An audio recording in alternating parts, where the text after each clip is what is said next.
हरिओम मित्रों, गायत्री ज्ञान गंगा में आप सभी का एक बार फिर से स्वागत है। आज हम बताने वाले हैं गरुड़ पुराण का पहला अध्याय का संपूर्ण पाठ हिंदी में। आइए हिंदी में जानते हैं गरुड़ पुराण का पहले अध्याय के बारे में। धर्म ही जिसका सुदृढ़ मूल है, वेद जिसका स्कंद है, पुराण रूपी शाखाओं से जो समृद्ध है, यज्ञ जिसका पुष्प है और मोक्ष जिसका फल है, ऐसे भगवान मधुसूदन की पादप कल्प वृक्ष की जय हो। देव क्षेत्र नैमिषारण्य में स्वर्ग लोक की प्राप्ति की कामना से शौनकादि ऋषियों ने एक बार सहस्त्र वर्ष में पूर्ण होने वाला यज्ञ प्रारंभ किया। एक समय प्रातःकाल के हवनादि कृत्यों का संपादन करके उन सभी मुनियों ने सत्कार किए गए आसनासीन सूत जी महाराज से आदर पूर्वक यह पूछा, हे सूत जी महाराज, आपने सुख देने वाले देव मार्ग का सम्यक निरूपण किया है। इस समय हम लोग भयावह यम मार्ग के विषय में सुनना चाहते हैं। आप सांसारिक दुखों को और उस क्लेशों को विनाशक साधन को तथा श्लोक और परलोक में क्लेशों को यथावत वर्णन करने में समर्थ है, अतः उसका वर्णन कीजिए। हे मुनियों, आप लोग सुने, मैं अत्यंत दुर्गम यम मार्ग के विषय में कहता हूँ, जो पुण्यात्माओं के लिए सुखद और पापियों के लिए दुखद है। गरुड़ जी के पूछने पर भगवान विष्णु ने जैसा कुछ कहा था, मैं उसी प्रकार आप लोगों को संदेह की निवृत्ति के लिए कहूँगा। किसी समय वैकुंठ में सुखपूर्वक विराजमान परम गुरु श्री सहित विनता पुत्र गरुड़ जी ने विनय से झुककर पूछा, हे देव, आपने भक्ति मार्ग का अनेक प्रकार से मेरे समक्ष वर्णन किया है और भक्तों को प्राप्त होने वाली उत्तम गति के विषय में भी कहा है। अब हम भयंकर यम मार्ग के विषय में सुनना चाहते हैं। हमने सुना है कि आपकी भक्ति से विमुख प्राणी वही नरक में जाते हैं। भगवान का नाम सुगमता पूर्वक लिया जा सकता है। जिह्वा प्राणी के अपने वश में है तो भी लोग नरक को जाते हैं। ऐसे अधम मनुष्यों को बार बार धिक्कार है। इसलिए हे भगवान, पापियों को जो गति प्राप्त होती है तथा यम मार्ग में जैसे वे अनेक प्रकार के दुख प्राप्त करते हैं, उसे आप मुझसे कहें। श्री भगवान बोले, हे पक्षी सुनो, मैं यम मार्ग के विषय में कहता हूँ, जिस मार्ग से पापीजन नरक की यात्रा करते हैं, जो सुनने के लिए भी भयानक है। जो प्राणी सदा पाप परायण है, दया और धर्म से रहित है, जो दुष्ट लोगों की संगत में रहते हैं, शस्त्र शास्त्र और सत्संग से विमुख हैं, जो अपने को स्वयं प्रतिष्ठित मानते हैं, अहंकारी हैं तथा धन और मान के मद से चूर हैं, आसुरी शक्तियों को प्राप्त हैं तथा दैवी संपत्ति से रहित हैं, जिनका चित्त अनेकों विषयों में आसक्त है होने से भ्रांत है, जो मोह के जाल में फंसे हैं और कामनाओं के भोग में ही लगे हैं, ऐसे व्यक्ति अपवित्र नरक में गिरते हैं। जो लोग ज्ञानशील हैं वे परम गति को प्राप्त होते हैं। पापी मनुष्य दुखपूर्वक यम यातना प्राप्त करते हैं। पापियों को इस लोक में जैसी दुख की प्राप्ति होती है और मृत्यु के पश्चात वे जैसी यम यातना को प्राप्त होते हैं, उसे सुनो। यथोपार्जित पुण्य और पाप के फलों को पूर्व में भोग कर अपने कर्म के संबंध से उसे कोई शारीरिक रोग हो जाता है, आज ही मानसिक रोग और व्याधि शारीरिक रोग से युक्त तथा जीवन धारा करने की आशा से उत्कंठित उस व्यक्ति की जानकारी के बिना ही सर्प की भांति बलवान काल उसके समीप आ पहुँचता है और उसकी मृत्यु संप्राप्ति की स्थिति में ही उसे वैराग्य नहीं होता। उसने जिसका भरण पोषण किया था उन्हीं के द्वारा उसका भरण पोषण होता है। वृद्धावस्था के कारण विकृत रूप वाला और मरणाभिमुख वह व्यक्ति घर में अवमानना पूर्वक दी हुई वस्तुओं को कुत्ते की भांति खाता हुआ जीवन व्यतीत करता है। वह रोगी हो जाता है, उसे मदाग्नि हो जाती है और उसका आहार तथा उसकी सभी चेष्टाएं कम हो जाती हैं। प्राणवायु बाहर निकलते समय आंखें उलट जाती हैं, नाड़ियाँ कफ से रुक जाती हैं, उसे खांसी और श्वास लेने में प्रयत्न करना पड़ता है तथा कंठ से घूर घूर के शब्द निकलने लगते हैं। चिंतामग्न स्वजनों से घिरा हुआ तथा सोया हुआ वह व्यक्ति काल पास के वशीभूत होने के कारण बुलाने पर भी नहीं बोलता।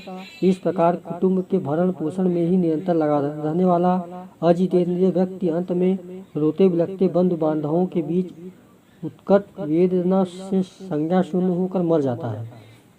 हे गरुड़, उस अंतिम क्षण में प्राणी को व्यापक दृष्टि प्राप्त हो जाती है, जिससे वह लोक परलोक को एकत्र देखने लगता है।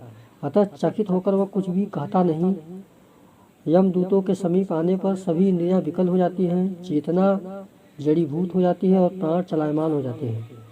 आतुर काल में प्राणवायु के अपने स्थान से चल देने पर एक क्षण भी एक कल्प के समान प्रतीत होता है और सब बिच्छुओं के डंक मारने जैसी पीड़ा होती है, वैसी पीड़ा का उस समय अनुभव होने लगता है।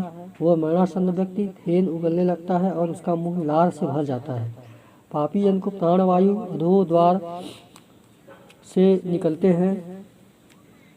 उस समय दोनों हाथों में पास और दंड धारण किए नग्न दांतों से कटकटाते हुए क्रोधपूर्वक नेत्र वाले यम के दो भयंकर दूत समीप में आते हैं। उनके केस ऊपर की ओर उठे होते हैं और वे कौवे के समान काले होते हैं और टेढ़े मुख वाले होते हैं तथा उनके नख आयुध की भांति होते हैं। उन्हें देखकर भयभीत हृदय वाला वह मरणासन्न प्राणी मल मूत्र का विसर्जन करने लगता है।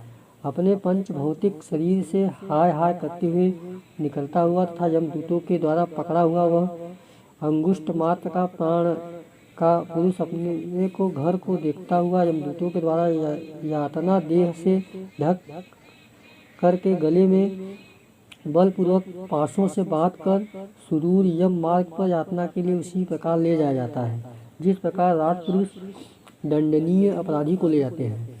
इस प्रकार ले जाते हुए उस जीव को यमदूत के द्वारा गर्जना करके डराते हैं और नरकों के तीव्र भय का पुनः पुनः वर्णन करते हैं।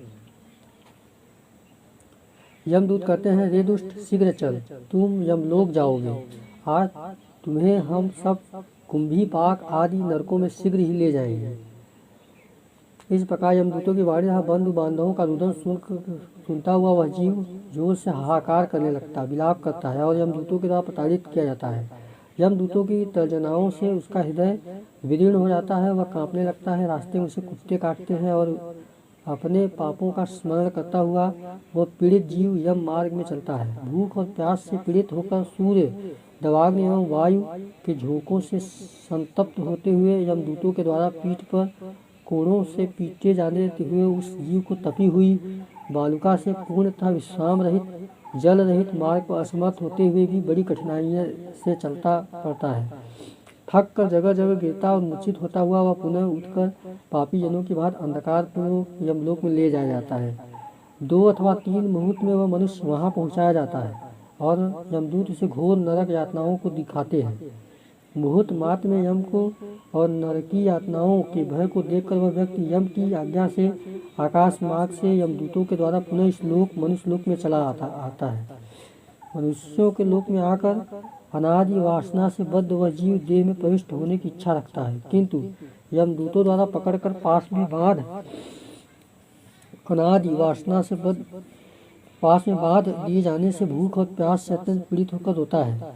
हे ताच्छ, वह पातकी प्राणी पुत्रों से दिए हुए पिंड तथा आतुर काल में दिए हुए दान को प्राप्त करता है, तो भी उस नास्तिक को तृप्ति नहीं होती। पुत्रादि के द्वारा पापियों के उद्देश्य से किए गए साध दान तथा जलांजलि उसके पास ठहरती नहीं, अतः पिंड दान का भोग करने पर भी वो क्षुधा से व्याकुल होकर यम मार्ग में जाते हैं। जिनका पिंडदान नहीं होता वे प्रेत रूप में होकर कल्प पर्यंत निर्जन वन में बहुत दुखी होकर भ्रमण करते रहते हैं। सैकड़ों करोड़ों कल्प बीत जाने पर भी बिना भोग किए कर्म फल का नाश नहीं होता और जब तक वह पापी जीव यातनाओं का भोग नहीं कर लेता तब तक उसे मनुष्य शरीर प्राप्त नहीं होता है। हे पक्षी, इसलिए पुत्र को चाहिए कि वह 10 दिनों तक प्रतिदिन पिंडदान करे। पहले दिन जो पिंड दिया जाता है उससे उसका सिर बनता है, दूसरे दिन के पिंड से ग्रीवा, गर्दन और स्कंद, कंधे तथा तीसरे पिंड से हृदय बनता है। चौथे पिंड से पृष्ठभाग, पीठ, 5वें से नाभि, 6ठे 7वें पिंड से कमशक, कटी, कमर और गुह्यांग उत्पन्न होते हैं। 8वें पिंड से उरु जांघें और 9वें पिंड से जानु घुटने तथा पैर बनते हैं। इस प्रकार 9 पिंडों से देह को प्राप्त करके 10वें पिंड से उसकी क्षुधा और तृष्णा, भूख, प्यास ये दोनों जागृत होती है। इस पिंडज शरीर को प्राप्त करके भूख और प्यास से पीड़ित जीव 11वें तथा 12वें 2 दिन भोजन करता है। 13वें दिन यमदूतों के द्वारा बंदर की तरह बांधा हुआ वह प्राणी अकेला उस यम मार्ग में जाता है। एक हक मार्ग में मिलने वाली वैतरणी को छोड़कर यम लोक मार्ग की दूरी का प्रमाण 86,000 योजन है। वह प्रेत प्रतिदिन रात दिन में 247 योजन चलता है। मार्ग में आए हुए इन 16 पुरों नगरों को पार करके वह पातकी व्यक्ति धर्मराज के भवन में जाता है। धन्यवाद। पहला अध्याय समाप्त हुआ। हरिओम।